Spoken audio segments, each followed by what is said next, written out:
राजस्थान से सटे पाकिस्तानी सीमा पर पाकिस्तान की नापाक नजर है। यह पहली दफा नहीं है जब दुश्मन मुल्क ने जैसलमेर को अपने ऑपरेशन के लिए मुफीद माना है। इसके पहले भी रेतीले धोरू से पाकिस्तानी साजिश की बू आती रही है, लेकिन हमारी एजेंसियों ने माकूल जवाब देकर पाकिस्तान की हर नापाक चाल को नेस्ते नाबूद कर दिया। अब एक बार फिर से पाकिस्तान ने जैसलमेर के लिए बड़ी साजिश रची है और वहां भेजा है अपना सीक्रेट एजेंट। सरहदों पर नापाक नजर, अब पाक का नया पैंतरा। सरहदों पर जासूसी का जाल, आईएसआई फैला रही अपना नेटवर्क।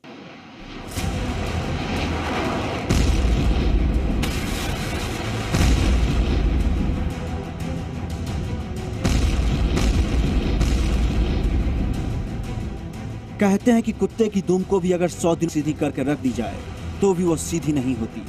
हालांकि हम इस कहावत को पाकिस्तान से जोड़कर नहीं कह रहे हैं, लेकिन जो सच है वो तो सच ही रहेगा। पाकिस्तान हर मोर्चे पर हमसे मुंह की खाने के बाद अब धूर्तता की नई जरूरत कर रहा है।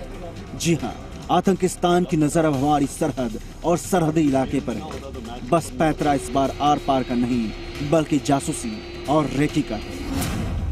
पाकिस्तान को लगता है कि वो इस नई चाल में कामयाब हो जाएगा, लेकिन इतिहास गवाह है कि पाकिस्तान की एक करतूत भी कई बार हमारी सुरक्षा एजेंसियों ने नेस्तनाबूद की है।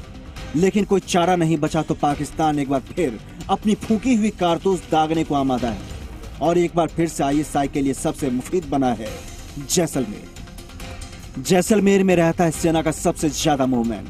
पोखरण और चांदन में होते हैं हथियारों के परीक्षण।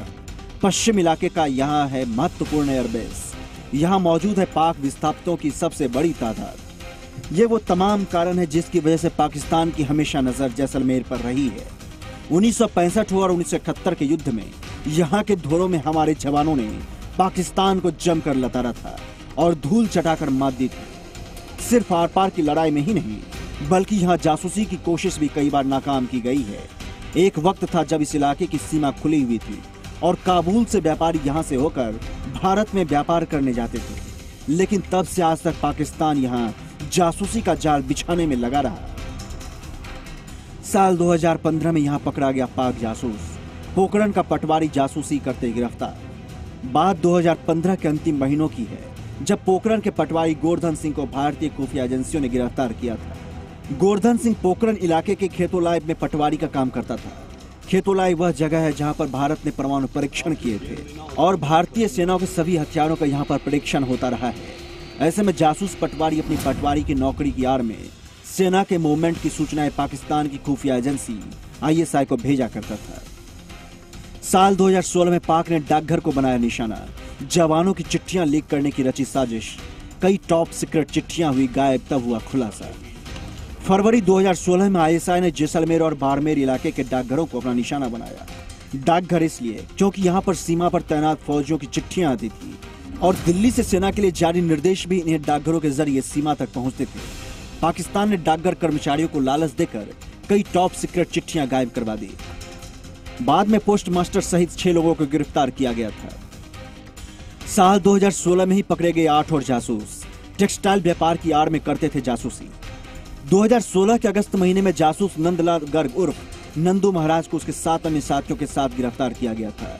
पाकिस्तान में टेक्सटाइल का व्यापार करने वाला यह नंदू महाराज भारत में अपने रिश्तेदारों से मिलने के लिए आता था और सरहदी इलाकों में जाकर पाकिस्तान के अपने नाकाओं से बातचीत किया करता था। साल 2017 में एक और जासूस चढ़ाते पाक सिम कार्ड के जरिए आकाओं से करता था संपर्क। फरवरी 2017 में जैसलमेर के कुंजालडी गांव में रहने वाले हाजी खान को सुरक्षा एजेंसियों ने गिरफ्तार किया था। हाजी खान की पूछताछ में सामने आया था कि उसकी पत्नी पाकिस्तान में ही रह रही थी और वो पैसों के बदले सूचनाएं पाकिस्तान को भेजा करता था। इस काम के लिए हाजी खान पाकिस्तानी सिम कार्ड का ही उपयोग करता था और पाकिस्तान जाने की फिराक में भाग रहे हाजी खान को सुरक्षा एजेंसियों ने धर दबोचा था। साल 2019 में भी पकड़ा गया एक जासूस कोड भाषा में भेजता था सेना की जानकारियां। 12 मार्च 2019 को जब भारतीय सुरक्षा एजेंसियों ने पाकिस्तान की खुफिया एजेंसी आईएसआई के लिए जासूसी करने के आरोप में एक व्यक्ति को गिरफ्तार किया था। संदिग्ध गतिविधियां देखकर आरोपी नवाब खां उर्फ नबिया को जैसलमेर में पकड़ा गया था। नबिया करीब 1 साल से बॉर्डर एरिया में आर्मी मूवमेंट की सूचनाएं पाकिस्तान के साथ शेयर करता था। नवाब माता पिता के साथ पिछले साल पाकिस्तान में धार्मिक यात्रा करने गया था। इसके बाद उसे करीब 3 हफ्ते की जासूसी करने के तरीके सिखाने की कोशिश की गई थी। जिसमें भारत की सामरिक सूचनाएं भेजने की जानकारी उसे सिखाई गई थी। फिलहाल उससे पूछताछ लगातार जारी है। यही वजह है कि एक बार फिर पाकिस्तान की जासूसी की कोशिशों को नाकाम करने के लिए जांच एजेंसियां तैनात हैं। तो अभी जो ये हाई अलर्ट की स्थिति चल रही है, इसके चलते जो मेरे 6 थाने हैं बॉर्डर के, उसमें मैंने एक तो नफरी कंप्लीट करवा दी है और वहाँ पे एक बार अलर्ट पे हमने लग रखा है पूरे अपने स्टाफ को। और इवन इसमें